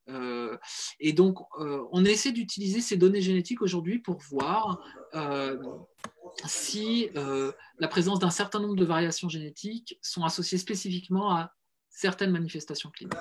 C'est ce qui a été fait et ce qui est représenté un peu sur ce graphique-là, où il y a une étude, une fois encore faite par le PGC, là, sur 20 000 personnes avec un trouble bipolaire, 30 000 personnes avec une schizophrénie, 50 000 témoins, et plus de 15 millions de variations génétiques. En fait, quand on considère ces variations génétiques, il y a des variations génétiques, alors, sont représentées sur cet axe-là, les variations génétiques qui sont associées au trouble bipolaire, et sont représentées ici, les variations génétiques qui sont associées normalement à la schizophrénie. En fait, on s'aperçoit que les individus avec un trouble bipolaire qui ont des manifestations psychotiques ont à la fois beaucoup de variations génétiques qui sont associées au trouble bipolaire et beaucoup de variations génétiques qui sont associées à la schizophrénie. Les individus qui ont plutôt des symptômes négatifs avec une schizophrénie qui ont plutôt des symptômes négatifs ont surtout des variations génétiques qui sont associées à la schizophrénie. Des individus avec une schizophrénie qui ont des symptômes maniaques, eux, on s'aperçoit qu'ils ont beaucoup de variations génétiques qui sont associées aux troubles bipolaires. Et donc, du coup, on s'aperçoit que ces différentes manifestations cliniques peuvent avoir des profils génétiques qui sont différents. On peut voir aussi que entre les troubles bipolaires de type 1 et la schizophrénie, c'est ce qu'on a vu, on a beaucoup de similarités sur le plan génétique. Alors que les troubles bipolaires de type 2 sont plutôt associés aux variations génétiques qu'on retrouve dans les troubles dépressifs majeurs. Et on peut voir qu'en particulier, les troubles bipolaires avec des manifestations psychotiques ont beaucoup plus de variants génétiques que les troubles bipolaires sans manifestations psychotiques. Et donc comme ça, on arrive au fur et à mesure, alors tout ça est un peu complexe, hein, ça fait beaucoup d'informations j'imagine, mais comme ça, on arrive maintenant de plus en plus à décomposer cette architecture génétique et à voir quelles sont les variations génétiques qui sont associées à telle manifestation clinique. Et si toutes les personnes qui ont, par exemple, des symptômes psychotiques dans leur trouble bipolaire, s'ils partagent plus de variations génétiques, et c'est ce qu'on voit. Alors, à quoi ça sert tout ça? Ça sert justement à faire des prises en charge qui sont différentes. Alors, je vais vous présenter deux exemples qu'on a fait au laboratoire. Un qu'on a fait avec Elisa Courtois, qui était étudiante en thèse au laboratoire. Et on a voulu voir, en fait, dans les familles de personnes avec des troubles bipolaires, s'il y avait des différences, enfin, si à la fois il y avait une contribution des variations génétiques rares et des variations génétiques qui sont fréquentes. Je vous ai dit que les deux contribuaient dans l'ensemble de la population. On n'a pas regardé sur le plan individuel, familial, si les deux contribuaient. Donc, on a d'abord regardé les variations génétiques fréquentes. Alors, tous ces résultats sont un peu compliqués à présenter, mais on a essayé de distinguer les cas familiaux de troubles bipolaires, ici, des cas non familiaux de troubles bipolaires, ici. Et là, ici, il est représenté une population de témoins. Et là, sur le côté, sont présentées des familles en particulier. Je reviendrai sur les familles en particulier un peu plus tard. Donc, sur les cas familiaux, c'est-à-dire pour les personnes qui ont des antécédents familiaux de troubles bipolaires, on s'aperçoit qu'ils ont beaucoup de variations génétiques qui sont responsables du trouble bipolaire. Mais pour les cas non familiaux aussi, ils ont à peu près le même nombre de variations génétiques qui sont associées au trouble bipolaire. Et les deux, les cas familiaux et les cas non familiaux, ont tous les deux plus de variations génétiques que ceux qu'on retrouve chez les personnes non malades. Ce qui n'est pas très étonnant, ce qu'on a déjà montré. Il n'y a pas de différence chez les personnes, dans les familles, entre les individus qui sont non malades et les individus qui sont malades. On a regardé des variations génétiques qui augmentent le risque de développer la schizophrénie. Et alors là, ce qui est intéressant, c'est qu'on s'aperçoit que les individus qui ont des cas familiaux, des antécédents familiaux de troubles bipolaires, ont plus de variants génétiques associés à la schizophrénie que les individus qui ne sont pas des cas familiaux. Et une fois encore, plus que les individus qui sont non malades. Et donc ça, en d'autres termes, si on imagine qu'il y a des polymorphismes qui sont associés aux troubles bipolaires, représentés ici en bleu, des polymorphismes qui sont associés à la schizophrénie, représentés ici en rouge, et des polymorphismes qui sont associés à la fois aux troubles bipolaires et à la schizophrénie, représentés ici en violet. En fait, on a trois cas de figure. On a les cas non familiaux ici, les cas familiaux ici et les témoins. Donc, les témoins ont moins de ces variations-là. Je n'en ai pas représenté, mais j'aurais pu en refaire. Il y en a un peu moins de toutes ces variations-là. Et pour les cas familiaux et les cas non familiaux, ce qu'on distingue, c'est que chez les cas familiaux, on a beaucoup plus de variations qui sont spécifiquement associées à la schizophrénie, que chez les cas non familiaux, il y a beaucoup plus de variations qui sont à la fois associées au trouble bipolaire ou associées à la schizophrénie, au trouble bipolaire. Donc plus de violet et de bleu chez les non familiaux, plus de rouge chez les cas familiaux. Ça nous permet de conclure une chose, c'est que les cas familiaux de troubles bipolaires sont, sur le plan génétique, plus proches que des individus avec une schizophrénie que des individus avec un trouble bipolaire non familial. Et donc ça, aujourd'hui, ça nous permet de considérer un peu différemment, en fait, les formes familiales de troubles bipolaires, en tout cas montrer que sur le plan génétique, on peut se rapprocher plus sur la schizophrénie. Ce qui est intéressant dans les familles, on a regardé également si les individus les individus non malades, en fait, malades et non malades, avaient la même proportion à la fois de variations génétiques qui sont fréquentes et de variations génétiques qui sont rares. En fait, chez les individus malades, on n'a pas de différence, c'est-à-dire qu'il y a beaucoup de variations génétiques qui sont fréquentes, quelques variations génétiques qui sont rares, et les deux peuvent contribuer à la maladie. Chez les individus non malades, dans ces familles, on s'aperçoit que soit elles ont beaucoup de variations génétiques qui sont fréquentes, soit, et dans ce cas-là, elles ont très peu de variations génétiques qui sont rares, soit elles ont beaucoup de variations génétiques qui sont rares, et dans ce cas-là, elles ont très peu de variations génétiques qui sont fréquentes. Et donc, du coup, on s'aperçoit que peut-être que les individus non malades dans ces familles sont non malades parce qu'ils n'ont pas atteint justement ce seuil de variation, cette accumulation de variations génétiques, soit rares, soit fréquentes, qui déclenchent la maladie. Enfin, en tout cas, qui augmentent le risque de développer la maladie. Et donc ça vous montre une chose, c'est que la différence entre les individus qui sont malades et non malades dans les familles de personnes avec un trouble bipolaire peut provenir en partie du moins de différences sur le plan génétique dans ces familles. Quand on étudie dans ces différentes familles à quoi servent les gènes dans lesquels on a trouvé des mutations qui sont rares, on s'est aperçu que en fait, ces gènes, je ne rentre pas dans le détail de leur fonction, mais ce qui est intéressant de savoir, c'est qu'ils sont reliés tous entre eux par des fonctions. On sait que les protéines interagissent les unes avec les autres sur le plan fonctionnel. Donc, ça nous permet d'identifier des grands mécanismes.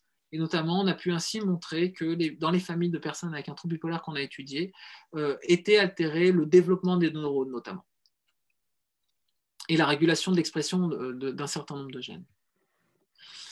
Et on a pu identifier en particulier quelques gènes dont les noms sont ici. Je ne vais pas rentrer dans le détail de leur fonction, mais pour lesquels la fréquence des mutations rares est plus importante chez les individus avec un trouble bipolaire que dans la population générale.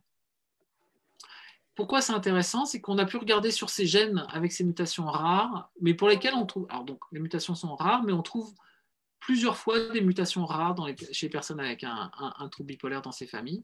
On a regardé s'ils développaient des phénotypes en particulier. Et une fois encore, vous pouvez voir ici que les personnes qui ont des mutations dans ce gène-là en particulier, généralement, chez les personnes avec un trouble bipolaire, au cours de leur vie, les personnes malades font plus d'épisodes dépressifs que d'épisodes maniaques. Très souvent.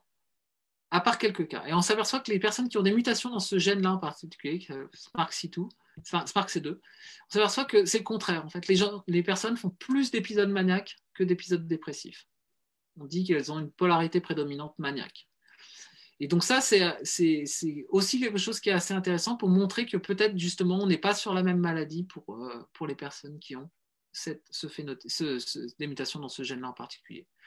Pour d'autres personnes, avec des mutations dans ce gène-là, qui s'appelle ELS, on s'aperçoit que les gens qui ont ces mutations font beaucoup d'épisodes mixtes, ce qui est quand même un phénomène plutôt rare, c'est-à-dire la manifestation à la fois des épisodes maniaques et dépressifs chez les personnes malades. C'est un phénomène qu'on trouve de manière plutôt rare chez les personnes malades, qui existe, mais qui n'est pas majoritaire, et en revanche, qu'on retrouve beaucoup plus fréquemment chez les personnes qui ont des mutations dans ce gène. Donc une fois encore, l'objectif était juste de vous montrer, pas que vous reteniez tout ça, mais de vous montrer que identifier des mutations spécifiques nous permet peut-être d'identifier des caractéristiques, des manifestations cliniques particulières en fait, qui pourraient être associées à ces manifestations génétiques. Donc pour résumer, on a des variations génétiques qui sont rares et qui ont des conséquences importantes sur le phénotype, mais qui sont spécifiques d'un petit nombre de familles, d'une famille ou d'un petit nombre de familles. On a des variations génétiques qui, elles, sont fréquentes, qu'on retrouve vraiment dans toute la population. L'impact sur la maladie est très faible, mais on sait que plus on en a, plus le risque de développer la maladie est important. Ils permettent d'identifier des mécanismes moléculaires qui sont altérés chez les personnes malades et ils permettent de définir des nouveaux sous-groupes de personnes pour essayer de trouver des traitements qui seraient plus adaptés à ces personnes. J'ai encore quelques petites diapos si vous avez la patience de m'écouter jusqu'au bout pour vous montrer à quoi ça peut servir tout ça. Donc deux choses qui sont importantes, c'est plutôt pour la partie quel espoir de toutes ces connaissances. Je vous ai pris un exemple particulier sur des études qu'on avait fait avec le professeur Bruno Étain et dont il va peut-être vous parler, ou il vous a peut-être déjà parlé en partie, puisque je crois que vous avez déjà eu une conférence du professeur Étain. Je ne sais plus si elle est passée ou si elle va venir bientôt. Mais sur les travaux qu'on a fait avec lui chez des personnes en s'intéressant en particulier aux anomalies de rythme circadien. Vous savez que les troubles des rythmes veille-sommeil, les troubles des anomalies, les anomalies de rythme circadien sont des manifestations qu'on retrouve très fréquemment chez les personnes qui sont malades et qui ont un trouble bipolaire. Et donc, on est capable véritablement de caractériser ce qu'on appelle les rythmes jour-nuit en fait, chez ces personnes. On sait également que les personnes avec un trouble bipolaire sont hypersensibles aux perturbateurs de rythme, comme les décalages horaires, alors le postpartum, le travail de posté, le travail de nuit ou les veillées nocturnes, qui sont souvent associés à une diminution du rythme du sommeil et qui augmentent, pour certains qui sont des déclencheurs de crise et qui pour d'autres augmentent le risque de déclencher la maladie. On sait également qu'ils sont hypersensibles à la lumière et il existe des anomalies de la sécrétion de la mélatonine chez ces individus, chez un certain nombre de personnes avec un trouble bipolaire. La mélatonine étant l'hormone qui permet l'endormissement, donc extrêmement importante pour permettre l'endormissement et la stabilité du sommeil. Donc, ces études, on les a faites avec le professeur Bruno Étain et le docteur Geoffroy, Pierre-Alexis Geoffroy. On s'est intéressé à deux éléments essentiels dans le cerveau pour les rythmes. Un, qui sont au niveau du noyau suprachiasmatique, donc juste au-dessus du croisement des yeux, en fait, des nerfs optiques, dans lesquels il y a ce qu'on appelle l'horloge moléculaire. Une série d'une dizaine, vingtaine de gènes, en fait, qui sont exprimés, et leur façon dont ils sont exprimés, dont ils se régulent les uns les autres, avec tout plein de courbes d'autorégulation qui sont représentées ici, font que ces protéines font qu'on a ces rythmes veille-sommeil tout au long de la journée. En fait. Enfin, ces rythmes, et c'est pour ça qu'on s'endort plus facilement la nuit et qu'on a des augmentations et des baisses de l'activité au cours des 24 heures. L'autre élément qu'on a étudié, c'est la glande pinéale. Et au niveau de la glande pinéale, c'est là où il y a la synthèse de la mélatonine, cette fameuse hormone qui facilite l'endormissement et qui est donc sécrétée juste avant le sommeil. Sur les rythmes veille-sommeil, je ne vais pas rentrer trop dans les détails, mais juste vous donner une information, c'est qu'on a étudié plusieurs de ces gènes, une vingtaine de gènes en particulier. On a trouvé en fait des variations génétiques dans ces gènes fréquentes qui contribuent assez peu à la maladie, mais qui sont associées à des perturbations, en particulier des perturbations des rythmes circadiens chez ces personnes, avec un gène qui s'appelle Timeless et qui contribue, qui montre des phénotypes plus vespéraux, en fait, qui sont associés à des phénotypes plus vespéraux chez les personnes avec un trouble bipolaire. Et un autre gène qui s'appelle ROR alpha et qui, lui, montre que les personnes sont moins flexibles aux variations, en fait, sont associées avec une perte de la flexibilité aux variations de la durée du jour, donc de changement de rythme. Je vous ai dit qu'on a étudié également la synthèse de la mélatonine, un gène en particulier qui s'appelle SMT, peu importe son nom, mais il est important parce qu'il code une enzyme qui est vraiment nécessaire pour la synthèse de la mélatonine. Et en fait, on a cherché des mutations chez des individus, et là, on a trouvé des mutations qui sont rares chez ces individus, dans des familles de personnes avec un trouble bipolaire. On a trouvé plusieurs, chez à peu près 2% des personnes avec un trouble bipolaire qu'on a séquencées. Et on a pu montrer que les personnes qui avaient des mutations, qui sont représentées ici, avaient une activité de l'enzyme qui était diminuée, donc devaient synthétiser moins de mélatonine. Et que d'une manière générale, les personnes avec un trouble bipolaire avaient une activité de l'enzyme qui était moindre par rapport aux personnes non malades. On a trouvé également dans ce même gène des variations fréquentes qui étaient plus fréquentes chez les personnes avec un trouble bipolaire que dans la population générale et qui étaient associées à une diminution de l'expression de gènes et également une diminution de l'activité de la protéine. Alors, pourquoi cet exemple? Parce qu'il vous montre que dans ce même gène, à la fois on a des variations qui sont rares et des variations qui sont fréquentes et que les deux ont l'air d'être associés au trouble bipolaire, que les deux ont des conséquences fonctionnelles et que les conséquences fonctionnelles sont toujours une diminution d'activité de cette protéine. Pourquoi c'est important? Parce que je vous ai dit, ça nous permet de comprendre d'une part que une partie de la vulnérabilité génétique pourrait provenir dans les troubles bipolaires d'anomalies des fonctions circadiennes ou des troubles veille-sommeil qu'on trouve fréquemment chez les personnes qui sont malades, et que en fait, ces perturbations pourraient être génétiquement commandées et avoir un impact en fait, sur les circuits de neurones et donc sur la manifestation des troubles de l'humeur qui, en conséquence, pourraient perturber de nouveau le sommeil et les rythmes. Donc, on est un peu dans un cercle vicieux qui aggraverait la maladie due à ça. C'est intéressant, pourquoi? Parce que on a des traitements en particulier pour s'occuper des problèmes de rythme chez les patients. Alors, pour les personnes qui font des dépressions saisonnières, notamment, il y a les stratégies de luminothérapie qui fonctionnent très bien et qui peuvent améliorer justement l'humeur des patients quand leur dépression, leurs épisodes dépressifs sont liés à la diminution de la luminosité, par exemple. Il y a d'autres stratégies thérapeutiques comme la privation de sommeil, la mélatonine qui fonctionne bien chez certaines personnes avec des troubles bipolaires. Et dans nos prochaines études, notre objectif sera de coupler les informations génétiques qu'on a pour voir si elles ne nous permettent pas d'évaluer qui serait plus à même de répondre justement à un traitement par la mélatonine pour améliorer les troubles du sommeil qu'on peut observer chez les personnes malades.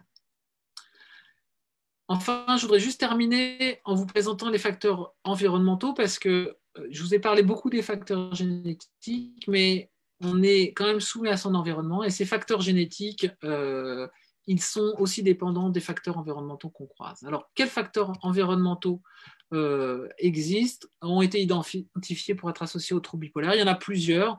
Je vous ai déjà parlé des traumatismes dans l'enfance, mais il y a le mode de vie urbain, rural, qui est une raison d'augmentation des psychoses d'une manière générale, de la schizophrénie et des troubles bipolaires en particulier, le stress, dont on ne connaît pas exactement les raisons, la consommation de toxiques, en particulier la consommation de cannabis, les infections précoces, je vous en ai pas trop parlé, mais de plus en plus, il y a beaucoup de suspicion, d'augmentation de risque de développer un certain nombre de troubles psychiatriques, en particulier de troubles bipolaires, lors d'infections pendant la grossesse, et les perturbations des rythmes circadiens, ça je vous en ai parlé. Juste pour vous prendre un exemple de ces facteurs environnementaux, on peut voir que, donc, une fois encore, en utilisant cette échelle dont je vous ai parlé tout à l'heure, qui permet d'évaluer si les personnes ont subi des traumatismes pendant l'enfance, on s'aperçoit que les personnes avec un trouble bipolaire, représentées en bleu, ont subi plus de traumatisme d'une manière générale que les personnes non malades. C'est ce que je vous ai déjà montré tout à l'heure. Mais ça, qu'on regarde les traumatismes d'une manière globale ou qu'on les regarde de manière individuelle, en regardant ce qu'on appelle la négligence émotionnelle, les abus émotionnels, la négligence physique, les abus physiques et les abus sexuels qu'ont pu subir ces différentes personnes. Donc, d'une manière générale, sur tous ces aspects des traumatismes que peuvent subir les personnes, on en observe plus chez les personnes malades que chez les personnes non malades. Et ce qui est intéressant, c'est que si on regarde d'un point de vue quantitatif, plus il y a de traumatismes, c'est un peu comme les facteurs génétiques, plus le risque augmente de développer un trouble. Pourquoi je vous montre ça? Parce que je voulais vous montrer un exemple particulier d'une variation génétique qui a été très étudiée dans beaucoup, là notamment les résultats sont sur la dépression, mais qui a également été étudié beaucoup pour être associé aux troubles bipolaires dans un gène qui code le transporteur de la sérotonine. Et en fait, on s'aperçoit que le risque de développer un trouble, là en l'occurrence une dépression majeure, dépend de la présence de l'allèle, d'un allèle à risque en particulier, mais également des facteurs environnementaux. Et on s'aperçoit que si les gens ont un certain génotype, peu importe la quantité de traumatisme, on voit 0 traumatisme, 1 traumatisme, 2 traumatismes, 3 traumatismes, 4 traumatismes, on s'aperçoit que le risque est le même pour ce génotype-là, le risque est le même de développer la maladie. Pour les gens qui ont l'autre génotype, on s'aperçoit que avec ce génotype-là, plus ils ont de traumatisme, plus ils ont de risque de développer la maladie. Et ça, c'est pour vous montrer que, en fait, les facteurs génétiques, ils interagissent avec les facteurs environnementaux pour montrer cette augmentation de la sensibilité. C'est ce que je vous avais montré déjà un peu tout à l'heure. Et que certains peuvent être insensibles à des facteurs environnementaux par rapport à d'autres qui vont être plus sensibles aux facteurs environnementaux. Et plus les facteurs environnementaux augmentent, plus le risque va augmenter pour un génotype donné. Donc pour conclure, je voudrais vous montrer 3 petits schémas qui essaient de vous résumer tout ça, très schématiques, où on peut imaginer que les facteurs génétiques sont des petites billes qu'on va mettre dans un bol. Le bol, c'est l'être humain. Les facteurs environnementaux, d'autres petits bonbons, alors les petits bonbons jaunes et les petits bonbons oranges. Et donc, pour le développement du trouble bipolaire, ce qu'on peut imaginer, c'est que les individus naissent avec un patrimoine génétique qui est un risque propre à chaque individu. Et les individus sont nos malades au début. Et avec le temps, les gens accumulent un certain nombre de facteurs environnementaux. Et quand ils ont accumulé suffisamment de facteurs environnementaux, ils déclenchent la maladie. Et donc, quand le bocal est plein, on peut imaginer que les gens sont malades. Donc, on a avec le temps, les gens passent à un stade qui est vulnérable mais non malade, puis malade. Et donc ça, c'est le cas de tout le monde. Après, la différence entre les individus, c'est que le pool génétique initial de facteurs de vulnérabilité est différent. Et on a des individus qui ont très peu de facteurs génétiques, donc pour lesquels il faudra beaucoup de facteurs environnementaux pour déclencher la maladie. Des individus intermédiaires, pour lesquels il faudra un peu moins de facteurs environnementaux, et des individus pour lesquels les facteurs génétiques sont très nombreux. Et pour ces individus-là, il faudra peut-être très peu de facteurs environnementaux. Donc, tout ça pour que vous gardiez à l'esprit que les facteurs génétiques, ils sont là pour tous. On a tous des facteurs de vulnérabilité au trouble bipolaire. Ces facteurs augmentent notre sensibilité par rapport à la maladie, mais il n'y a pas de fatalisme, et c'est dépendant en fait de l'histoire personnelle de chaque individu, et qui font que certains vont déclencher la maladie et d'autres ne vont pas déclencher cette maladie. Enfin, je voudrais terminer en remerciant donc tous mes collaborateurs. Alors d'abord ceux qui sont dans mon équipe, qui sont représentés ici. On est une équipe qui est assez grande, on a à peu près 60 personnes en tout, incluant beaucoup de médecins psychiatres qui participent à la recherche. L'équipe d'imagerie cérébrale qui est dirigée par le professeur Jocelyn Ouenou, les équipes de biologistes qui sont à la faculté et qui sont sous ma responsabilité. On a des équipes d'épidémiologistes qui sont à l'hôpital Albert Chenevier, bien sûr, donc tout le département de psychiatrie du professeur Marion Le Boyer. Et on a également inclus dans notre équipe récemment des neurochirurgiens, en fait, qui s'intéressent de plus en plus aux troubles psychiatriques et aux interventions qu'on peut faire en neurochirurgie, en biothérapie à l'hôpital Henri Mondor pour certains troubles psychiatriques. Et également beaucoup de collaborateurs. Alors, les collaborateurs du réseau fondamental qui sont vraiment fondamentaux pour nous et qui nous permettent véritablement de travailler. Bien sûr, les personnes qui participent aux études, tous les patients qui veulent bien participer à nos études, qui sont extrêmement importants et qu'on ne peut que remercier en permanence, parce que sinon on ne pourrait pas faire tous ces travaux. Plusieurs collaborateurs également en France et à l'étranger qui nous ont permis de faire plusieurs études, et notamment un certain nombre d'études sur les différentes souris que je vous ai présentées. Bien sûr, les financeurs qui également sont importants pour arriver à faire de la recherche. Et je vous remercie pour votre attention. J'en profite pour faire un peu de promotion pour la Fondation Fondamentale qui, je vous ai dit, contribue pour beaucoup de nos recherches également, et surtout qui nous permet de proposer aux patients de participer à la recherche, ce qui est important pour nous. Je vous remercie pour votre attention et je suis ouvert, bien sûr, à toutes les questions que vous pourrez poser. Merci, docteur Stéphane. Merci beaucoup, docteur